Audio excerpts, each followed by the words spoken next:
This is Story Recapped. Today, I'm going to explain an action, fantasy, and sci-fi film called Bright. Spoilers ahead, watch out, and take care. In Los Angeles, where humans coexist with orcs, elves, and other magical creatures, the social hierarchy puts orcs at the bottom class, humans in the middle, and elves at the top. One day, Officer Daryl Ward waits for his orc partner, Nick Jakoby, to get food in a busy street when suddenly, an orc appears and shoots Ward. Sometime later, Ward recovers and awakens at home to his wife Sherry, who asks Ward to get rid of a fairy on the bird feeder. Sherry also watches an interview where an orc denounces Jakoby because he's not part of any blooded clan and has joined the police force. When Sherry disapproves of Jakoby, Ward notes that he doesn't like the orc as his partner either, but he's accepted it to avoid messing up since he's retiring in 5 years. Still, Sherry worries because Ward got shot because Jakoby didn't watch his back. Ward then goes outside and shoos the fairy off with a broom, but his neighbor and his friends goad Ward, leading him to whack the fairy to death. Back inside, Ward's daughter Sophia echoes Sherry's prejudice against orcs,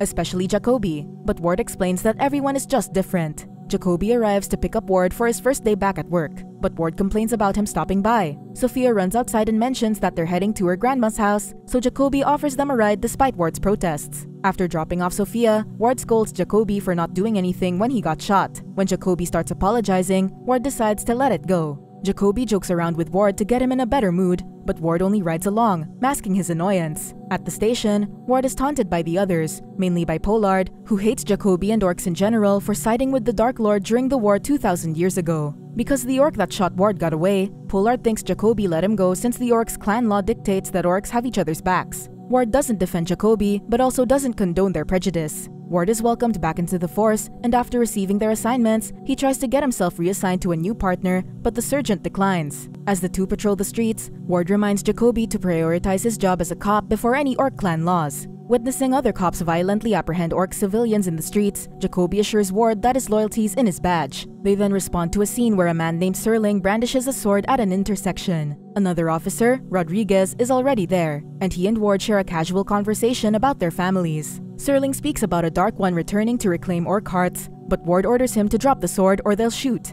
The man complies and Jakoby takes him into custody. Inside the car, the man suddenly speaks Orcish to Jakoby about a message from the Shield of Light, a militant group preparing against the Dark Lord's return. Serling tells him that Jakoby is chosen and that the man he's with is blessed. This surprises Jakoby, but he dismisses it as nonsense. Later, internal affairs agents approach Ward, wanting his help to get Jakoby fired. They point out that, according to Jakoby, he chased the orc who shot Ward, but the suspect jumped into a nearby fire escape. However, during the investigation, they found that the fire escape was 13 feet off the ground, making his statement impossible. Ward tries to defend his partner, but his superiors are convinced that orcs hold clan law above all else. Since Jakoby's employment in the police force is in the public eye, they can't fire him without cause. Instead, they want Ward to trick Jakoby into a confession and record it. When Ward declines, they threaten his job, so he reluctantly agrees. During their patrol, Ward spins a story about his daughter coming clean to a mistake, hoping it'd get Jakoby to confess. However, this just makes Jakoby suspicious instead. The conversation is cut when they get called into a case. Meanwhile, Magic Task Force agents Candomir and his human partner Montague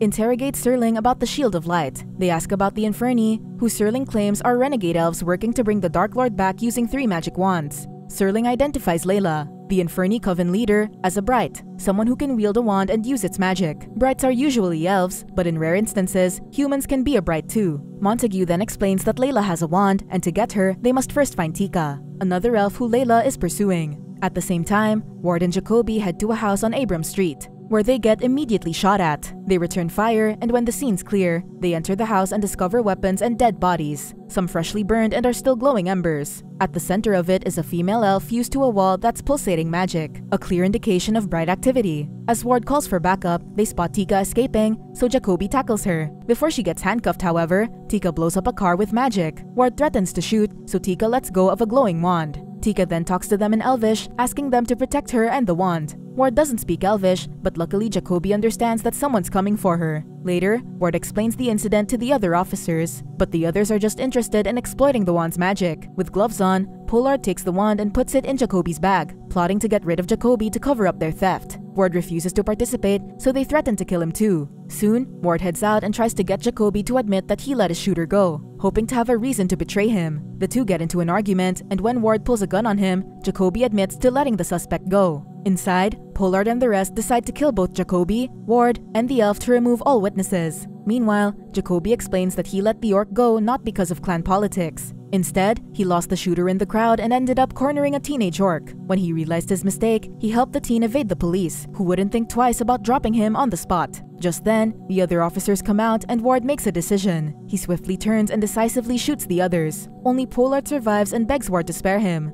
A confused Jakoby pulls a gun on Ward, but he's unable to shoot his partner. Instead, he radios the station to report the altercation, leaving out that Ward shot the officers. As Ward explains the situation to Jakoby, the Altamira gang, with their leader Poison, approaches and shows interest in the wand. Ward tells them to leave, but Poison insists, so they retreat to the car and the gang attacks. Jakoby shakes off gangsters climbing up around them, and when they drive away, a high-speed car chase ensues. The gang shoots at them and rams their car sideways. Ward returns fire but runs out of ammo, so he fires a taser at the driver, causing their pursuers to crash. They enjoy a brief moment of peace until Tika gets hysterical in the back seat, telling Jakoby to turn back. The wand then flies out of the bag and floats between the two cops, glowing brighter. Suddenly, they crash into an invisible force, rendering the car useless, so they leave it behind. At the Abrams house, Larika, the elf fused on the wall, is revived by Layla for information. After learning that Tika escaped with her wand, Layla slits Larika's throat. She also finishes off Pollard on her way out, and upon spotting the neighbors watching from across the street, they force the family into revealing that Tika left with an orc and a human. Elsewhere, Jakoby explains to Ward that wands have binding spells that keep them from getting far from their bright owners, hence the force that stopped their car.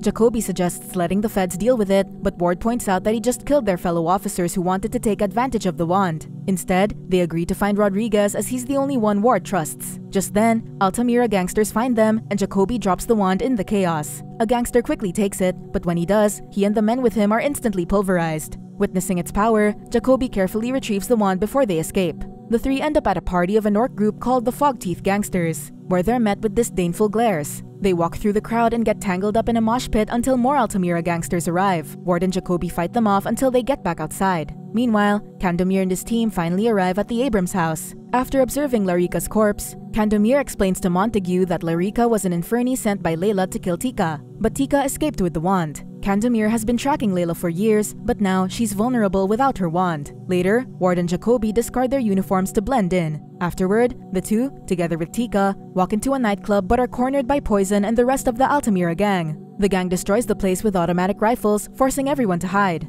While Ward strategizes, Poison tries to bargain with them, noting how everyone else wants to kill them, but he will let them go home if they surrender the wand. Out of options, Ward considers his offer, but Jakoby firmly refuses. As they argue, Tika gets hysterical, warning Jakoby that the devil is coming. Ward and Jakoby resolve to fight the gang head-on, but Layla and the other infernee, Tien and Seraphine, arrive and carve their way through the gangsters. During the massacre, Ward, Jakoby, and Tika rush outside and narrowly escape Layla's clutches when the LAPD blocks her path. The infernee also decimates the officers as the trio escape. Soon, they find refuge in a gasoline station, and while Ward cleans a gunshot wound, Jakoby expresses his worries about losing his position as a cop. He recounts that orcs chose the wrong side thousands of years ago and have been paying for it since. He then opens up about being seen by orcs as a wannabe human, while humans only see him as an animal. Ward counters that Jakoby should have told him about the orc kid he helped, but he points out that Ward doesn't trust him either. Jakoby admits that he wants to be like Ward, as his act of bravery earlier is exactly what orcs get blooded for. In turn, Ward admits that he used to be good like Jakoby, but now he's only pretending. When Rodriguez arrives, he initially tries to apprehend Ward for killing the officers, so they're forced to announce that they've been protecting the wand. Rodriguez sees it and immediately calls the Magic Task Force. Ward gets to talk to Candomir, negotiating to keep his records clean in exchange for the wand. Candomir assures him that since he acted to protect the wand from corrupt individuals, there would be no charges. As Montague and his team are tracking their location, the infernee are doing the same. When Seraphine locates them first, Tien disconnects the call, so both parties rush to get to the wand. At the gas station, Rodriguez suggests handcuffing Jakoby since he'd likely get blamed for the dead cops. Ward is against it, but Jakoby relents, as they can't possibly run all night. However, as Rodriguez handcuffs them, he is shot and killed by the infernee. The three rush inside, so Seraphine crashes the car into the store. He pins Jakoby against the chillers while Ward and Tika fight off Tien and Layla. To assist in the gunfight, Seraphine backs up the car and shoots an escaping Jakoby. The infernee take turns inhaling fire until Ward finally shoots at the butane canisters, causing an explosion that allows them to escape. During the escape, however, the three are cornered by Fogteeth gangsters, who take them to their leader Dorku. Dorku scolds them for bringing guns and disorder to their party earlier. After insulting Jakoby for being unblooded, Dorku pretends to accept him in exchange for the wand. When both cops refuse to talk, Dorku gets them beaten up. Jakoby is asked again, but he refuses, so Dorku stabs him while Ward gets strangled with a metal chain. When the gang finds their bag empty, Dorku orders his son Mikey to shoot Jakoby. The boy hesitates, however, revealing that he's the teen Jakoby helped escape. Understanding that he can't kill the orc who saved him, Dorku shoots Jakoby instead. Ward can only watch as Jakoby's body falls into a seemingly endless pit. Devastated with Jakoby's demise, Tika takes out the wand and chants an elvish spell, pulling Jakoby back and bringing him back to life. This miracle stuns the orcs, making them kneel before Jakoby as they regard him as a chosen one from a prophecy. While the orcs kneel, Ward carries Tika and urges Jakoby to escape. Once they're outside, Tika starts speaking English, since she now trusts the two. Ward asks why she didn't use magic earlier to help them, so Tika explains she only started her training. Tika also reveals that the Inferni are working to bring the Dark Lord back and usher in a new age of magic to slaughter millions and enslave survivors. Tika was a former Inferni, but she escaped, and the Shield of Light hid her at their safe house at the Abram Street. When Layla sent Larika with the wand to assassinate her, Tika stole the wand and fused Larika to the wall. Tika develops black veins and coughs up dark blood as a side effect of using magic, so Ward hotwires a car to take her to a hospital. However, Tika says she needs to go to the pools at the safe house, which are connected like the roots of a holy tree. Ward insists on taking Tika to the hospital and letting the feds handle the situation, but Jakoby convinces him to consider that they might be in a prophecy, like the one that ended the war with the Dark Lord years ago. After seeing magic and miracles firsthand, Ward relents. At the safe house, they load themselves with weapons, unaware that the Inferni are already there. While Layla chants a spell by the pool, Seraphine and Tien attack, overpowering the officers. Jakoby's brute force allows him to pin Seraphine to a wall with a metal rod. He then attaches the bomb to Tien and pushes her out the window, where she explodes. Having heard the explosion, Layla joins in the fight while Seraphine frees himself. Seraphine beats up Jakoby while Layla confronts Tika and Ward. When he gets thrown back, Jakoby spots a gun and blows Seraphine's brains off. Meanwhile, Ward holds Layla against a fridge and Tika hits her with magic from the wand. Jakoby then finishes her off with 2 shots in the chest. Finally, they then descend to the pools and put Tika into its healing waters. Unbeknownst to them, Layla is revived by residual magic from the wand. Soon, Layla appears and hangs Jakoby with a cord. She then retrieves the wand and blasts Ward away before throwing Tika out of the water.